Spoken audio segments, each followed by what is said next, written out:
Hello friend नमस्कार। तो जेहेतु आज वेडनेसडे अच्छी तो चलतु पचारिबा हस्बैंड को आज कौन बनइबा नॉनवेज रे। सुन ना आज वेडनेसडे अच्छी कौन बनइबा कहल।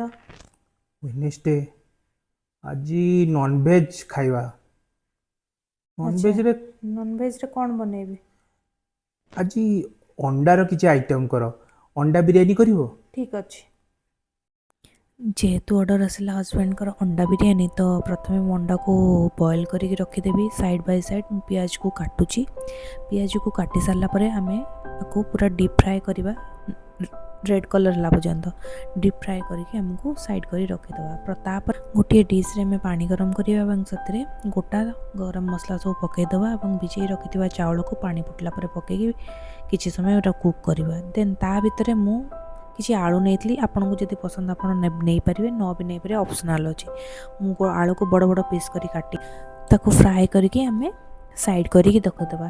देन तापर आम आ गोटे कड़े नहीं कि आम कि तेल दबा तेल देलापर तादे गोटा गरम मसला आपणकर गोलमरीच डालचीनी गुजराती अलैच जहाँ भी गोटा गरम मसला अच्छी आपण ने तेजपत्र ने गोटा गरम मसला टिके तेल गरम है भाजी है आपण पियाज पकेबे।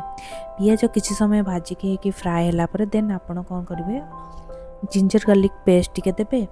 देन तादे सब पाउडर मसला जमती कि आपणकर हल्दी गुंड लंका गुंड धनिया गुंड जीरा गुंड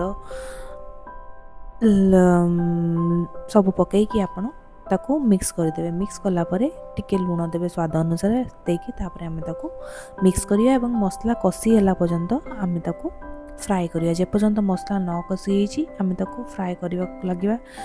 मसला कषी गलापर आम ए कौन करवा ना अल्प मात्रा रे दही ऐड करवा। दही ऐड कर पुणी ताको मिक्स करवा हाई फ्लेम रे।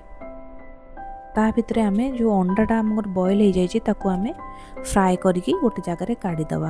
फ्राए गलापर देन आपण कौन करेंगे एबे दम बनइबे। दम माने आपणकर जो मसला कषा होता तले रपणकर देन आपण जो भातटा रांधि से 80% कुक करते और 20% छाड़ी दम रे सिझापी। देन मसला उपर आम कौन कले भात देदेबा जहाँ भी 80% कुकड राइस ताको स्प्रेड करदेले।